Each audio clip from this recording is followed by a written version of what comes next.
Few times in life can the phrase, "we couldn't have done this without you," be taken as literally as now. Thank you, guys. And as a very small in comparison token of thanks, we're giving away this DCF891 tested today, that from what we can tell is not for sale yet, to one of you this week. Just like the video and comment below. As long as you're subscribed, you're entered. Can be any comment, even nasty ones. Gotta keep us in check. And the DCF891 we're throwing on the dyno today is DeWalt's all-new mid-torque. And no, your eyes are not deceiving you, it looks almost identical to their last one, the DCF894. This one we believe we have before anyone else, possibly. Or at least people who have one already are working with DeWalt directly and thus have an embargo date that we don't, because we got this from a viewer, Dave Dahlman, who found exactly 2 pieces just sitting on a shelf at his local Murdoch's Ranch and Home Supply. You gotta love it. And Dave even went back and bought a second one this week so that we could buy this one from him and give it away to one of you guys. The nearly identical looking 330 foot-pounds rated DCF894 isn't that old, but is being passed up in a major way by brands like Milwaukee, Makita, heck, even Ryobi and Ridge's older Octane since its release. And to be honest, the Craftsman V20 brushless is currently basically the same gun in red for less money. So the new DCF891 is a welcome introduction, and with that comes numbers on another planet. 600 foot-pounds tightening versus the 894's 330, and 800 bolt breakaway. At $229, even being $10 up on that new Milwaukee, called inflation, that would be a steal if true, because the closest to that would be the XGT 40-volt Makita, which advertises 560 and 810, and we confirm that has been the top dog mid-torque we've seen on the channel, but that thing is $350 bare. Ouch. And this 20-volt XR DeWalt's using batteries you possibly already own. It is going from 6.95 inches to 6.9 though, another sort of samesies situation. While other mid-torques are getting shorter and shorter, like the Milwaukee and their category record of just 6 inches long, DeWalt decided, what if we just took the current footprint and packed it with as many beans as possible? It is still just a little heavier now at 3.7 pounds, which means with the battery attached at 5.15 pounds, about the same as this shorter Milwaukee. Despite this, we think it is a big missed opportunity that this tool looks the same as its much older brother. If it is packing all that extra juice, it's still just easy to walk by in a store thinking it's the older 894, especially at this price point. You'll see it and likely keep walking. We've even seen this very tool in the background of promo photos months back without realizing it was a new one. We basically eat and breathe impact wrenches over here. How do they expect the average Joe homeowner to catch on to this change? This is assembled in US/global materials situation like many of their impacts, and maybe that includes USA-made injection molded nylon bodies, who knows, but which we're told can cost upwards of $60,000 to $100,000 in new tooling, but I'd sure hope cost savings wasn't what's driving the decision here to make a Where's Waldo effect between two models. Not sure what is the driving force though. The main difference between the old and new are these new buttons, which we quite like in place of switches. What's new to us though is seeing torque ratings on the tool modes itself, which is pretty cool, I think. Let's dive into that first. Here's mode 1, which is rated for 100 foot-pounds, a lug nut installing contender for sure.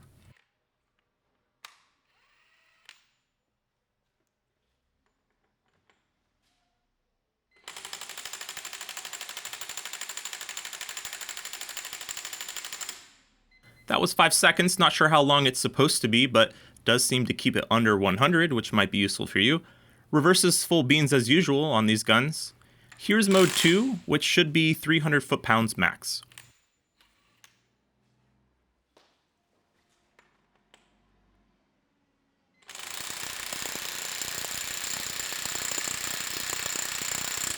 So we only saw 180, so not really 3 times mode 1 like the box would imply. So just treat that mode 2 as a low. That's basically what it is, don't see much other use for it. Precision wrench mode works like it does on their newest Atomic. Threads something in until snug and then it lets off. Now mode 3 is why we wanted this puppy ASAP though. DeWalt is throwing out numbers on a mid-torque like no one has ever seen before. In our first 5-second working torque test, we're going to throw the Milwaukee up against it as well as the XGT Makita, as that's been our highest scorer overall. The Milwaukee makes the highest peak numbers in 3/8 drive, as you'll see here, so we're going to use those figures.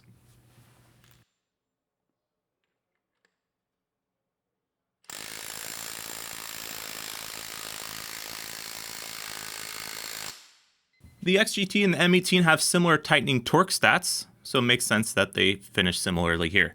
The DeWalt, though, is supposed to be a step above, so let's see it.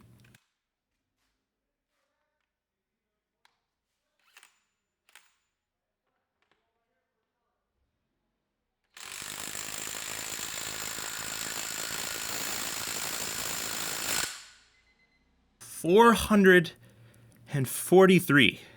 And that's not like 443 coming in late, losing out from early gains by the others. That's just a dominant 443. Yowza. It seems like this guy means business so far and forward. Let's get in reverse though, where brands like Makita like to play and things go from cool to really useful in our world. Here's our 10-second max torque test with the XGT and M18.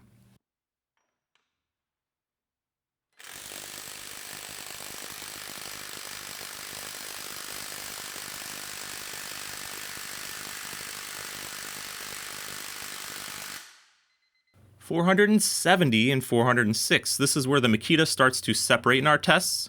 They love a reverse. Let's see if the new DeWalt mid-torque does as well.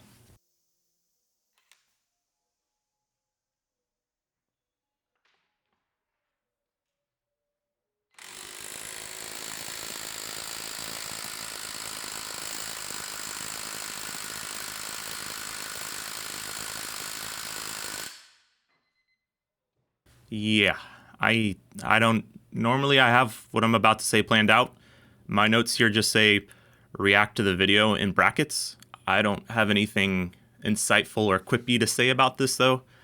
My first thought was our dyno's broken, but tests put the M18 back on here and it made as expected, and our original IR airgun makes 445 after this as intended. Whew, this is just crazy. I don't have anything more eloquent to say here. I'm just going to move on. This impact is insane. Doesn't make any sense. Our last test is called best case scenario. You know the deal. Batteries freshly charged, their best runs. We're going to throw an HD 12.0 on the Milwaukee so it can keep up. Here we go.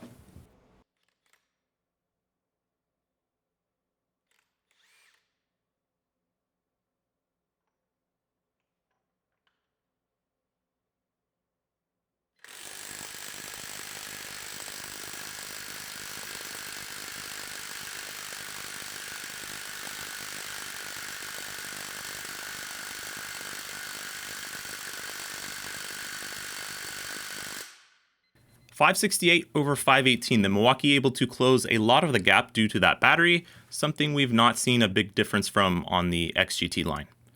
Now for the DeWalt to do its thing.